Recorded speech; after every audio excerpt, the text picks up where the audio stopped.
This video is going to be described as what do you do when doctors have no answers. Back in March and April of 2020, living out here in Los Angeles, California, I decided rather than be a couch potato, I decided that I was going to get up and walk around the complex a couple of times, so this way I wouldn't be a couch potato anymore. I was maybe 165 pounds tops. Thinking that was okay, everything was fine, eating okay, my blood was fine, everything was okay, I had enough energy, I had enough everything. So I thought. Roughly the first or second time, it wound up being where I had a fever. My wife also had a fever. Now this is March and April of 2020. My wife wanted to go to have a procedure done. She had the nasal swab and it came up negative. Okay, so she's ready to get her stuff done. Then it came to be where we bought a new bed because the bed we had stunk, and we went to buy the bed. We went to put it together. As we were putting the mattress on, I ran out of gas. I didn't have any gas anymore. I had nothing. Absolutely nothing. And the wife says, "What's the problem?" I says, "I'm out of gas." So we went to the doctors the following week, and I told the phlebotomist, "Do me a favor, please."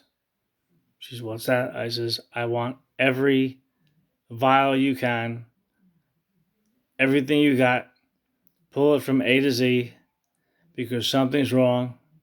I'm out of breath, and I've never had this in my life." So she does that. The very next day, I get a call from the nurse, the doctor's assistant, and she says, "You might want to get a rheumatologist and an oncologist."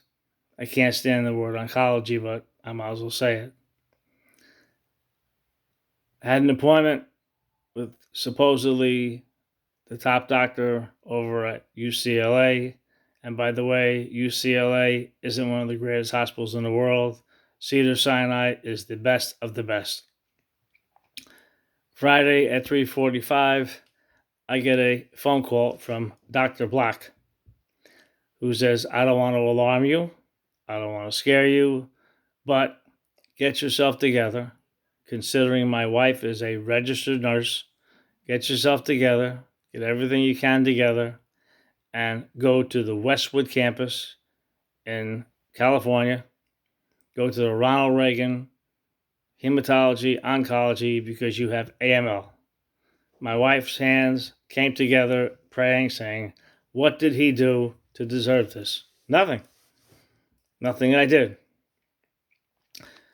So I waited in the emergency room, actually outside. She couldn't wait with me. It was the first time that we were going to be separated for a long time. I was told 3 weeks, getting Vyxeos to get rid of the cancer. I had bone marrow cancer. So I waited outside as people were screaming and hollering. This was during the COVID-19, the outbreak. People were dying left and right, but yet they went to the hospital. So I said to myself, pardon my language, fuck cancer, it's not going to beat me. I waited outside with the bag. I never felt so good in my life. I didn't have it that bad at all. As a matter of fact, I probably felt the best I ever could in my life. So what happens is, pardon me for moving around, but I'm just trying to get comfortable. What happens is, I finally make a call and say, "I'm here since 4:15. I was supposed to be emergency admit because I had AML, acute myeloid leukemia, blood cancer, bone marrow cancer that I had and needed to be taken care of now." Okay. Finally, it winds up being, I think, about 12 o'clock. I think around 12 o'clock in the morning or that night, I finally get inside Meanwhile, all the beds and everything is all filled up with the COVID-19 people. But that's not, I guess, good enough. Then it winds up being where I see 3, 4, 5, 6 people coming in. One person comes in because he had a gunshot wound. One person comes in because he stole a car. Another person's over there screaming and crying for whatever reason. And yet I'm still there, sitting there, minding my own business, waiting to get checked in because of the fact that I have AML. And that's not good. So as I was watching YouTube, it says, what do you do when the doctors have no answers? Finally, I get a doctor at UCLA, Dr. Bonnie Voss, or whatever the hell his name was. And he was very evasive and being very much a, however you want to call it. He wasn't giving me the answers that I asked for. I said, what was going on? He says, well, you'll be getting chemo for 3 weeks. And that was the whole ball game. I said, okay, fine. That sounds good to me. Let's do it. So we did it. I was in UCLA for 3 weeks. I didn't like where I was, but sometimes you have to do stuff that you really don't want to do. So I was in there, and I was told 3 weeks, everything would be fine. One size doesn't fit all. I got the chemo. 1 week passed. I have the wife on the phone. We don't have FaceTime, but we have Duo. And I was getting this Vixios. I lost a little bit of the hair. Appetite was yucky, but I had to have a low sodium or low whatever it was because I couldn't stay out for more than X amount of minutes because my ability to fight infection was gone. Every time they would pull blood work or whatever, it would be the same thing. The numbers just aren't coming up. Finally, they said to me, I forget what day it was, they said, this is the numbers here, this number has to be over here, this number has to be over here, and it wasn't. Finally, the one nurse said, well, this is what we could do for you. Generally, on the 45th day, the numbers come up, and we could do what we have to do. Meanwhile, I went through a hell. They tell me to walk, I walk. UCLA, I recommend if you're in LA or whatever, don't ever go there. They suck. I very simply said on my 45th day, I asked the doctor, I says, when can I get discharged to go home? He's, well, you're looking for me to give you an answer that I can't give. I said, then I respectfully request to get AMA and get part of my language, part of my French, to get the fuck out of here and go home. I want to get AMA'd. I said, I'm not dying in this hospital. I'd rather die in my wife's arms. I gave her a call. God knows what I put her through for the 45 days. God knows. I don't even remember. I have chemo brain. I wasn't told about the side effects. I was told nothing. All I was told was that the cancer was gone and that that was going to be it. So I figured that was the ball game. That was the whole 9 yards. But nobody told me that my red blood cells were not going to carry. For some reason, my kidneys were not making the oxygen to carry the red blood cells all around. I would get fatigued, as I am now, every day. Still, COVID-19 is around. And every day I would go on YouTube and ask it the question, what do you do when you have this Vixios? What are the side effects? Whether I typed it in or whether I called it in, I have no idea what's going on. They tell me this, they tell me that, they tell me this, but they're not giving me the answer. How to live with cancer. I don't have cancer anymore. I don't have the ability to make the kidneys make the oxygen. I have erythropoietin, plenty of that. But for some reason, my kidneys will not make the oxygen to make the red blood cells go all around the body, so I won't be as I am now, fatigued. I can sleep all day, every day. So finally, I started taking, as I had been taking for a while, I was taking a men's multivitamin. I was taking B12. I was taking everything I possibly could. And apparently, it still wasn't doing it. There'd be times that I'd be as I am now, physically exhausted. I also have a titanium plate in my neck.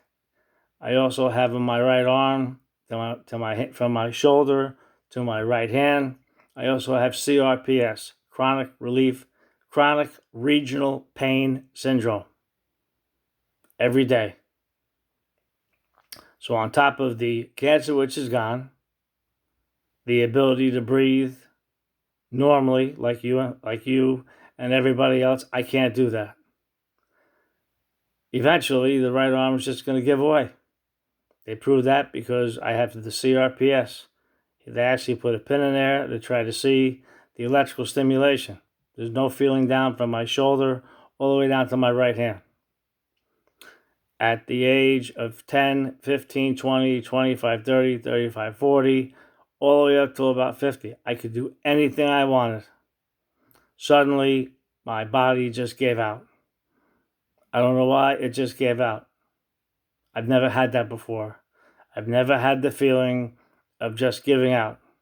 So I figured maybe the way I was feeling, even though I went into the service, I was discharged for asthma, which I put down that I had the asthma, but they didn't care. That was in 1977. So the bottom line was, I came out. I'm still waiting to get paid, but that's another story. So here I was looking on YouTube, asking it every question that I possibly could. What's the side effects?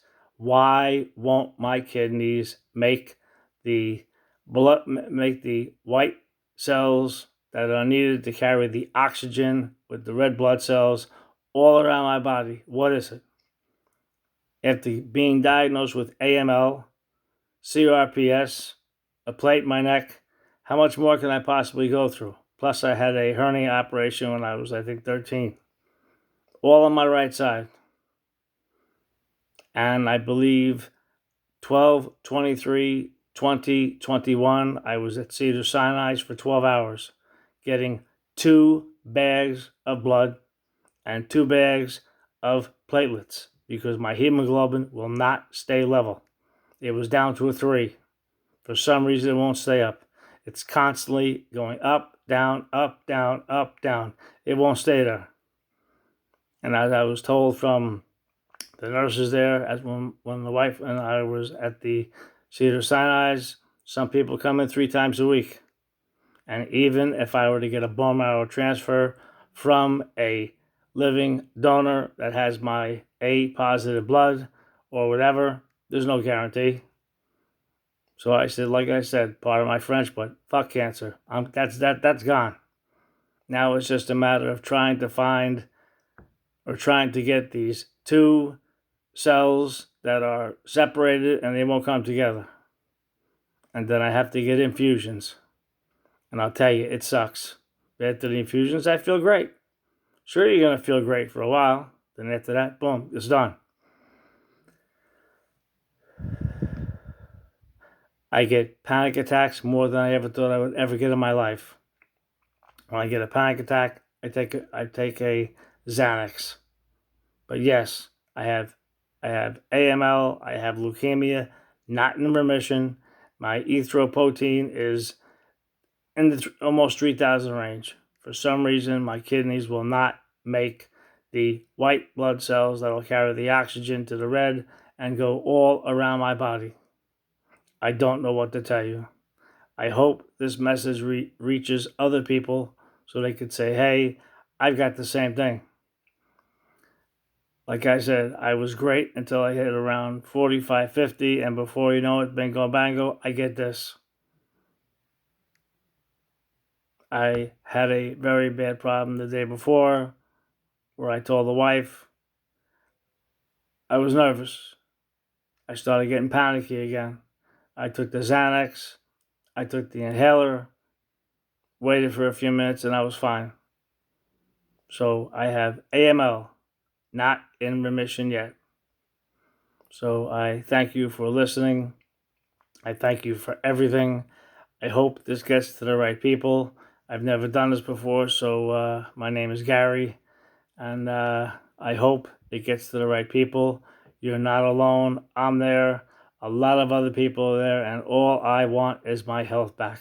That's all I want. You're not alone. If we can get a group together, let's get a group together and let's figure out what the hell's going on. When the doctor tells you you have AML, I have leukemia, not in remission, no more cancer, but I still have to go for the blood infusions whenever I'm just out. I just feel bad. You're not alone. My name is Gary. It's CSI Las Vegas 13 at AOL.com. You want to give it a email? Not a problem. Let's get this thing together and let's see what the hell's going on. Take care. Thank you for listening to my story. I appreciate it. Like I said, you're not alone. Take care and have a great day. And let's all be around for another 30 years. That should be enough. Everybody seems to be going around 90. But I'm noticing something. Ever since that prick in Mar-a-Lago gave it the Kung Flu, the Wuhan, that disease, everybody's getting more and more COVID-19. Now it's the Omicron, and it's whatever. And the hospitals are filling up and people don't care. All I know is one thing. I want to live. You want to live. Everybody wants to live. Let's all get through this together. Thank you very much and have a fantastic day. Have a fantastic year and years to come in health. God bless you. Take care. And let's all get it together. Like one. Thank you. Take care now.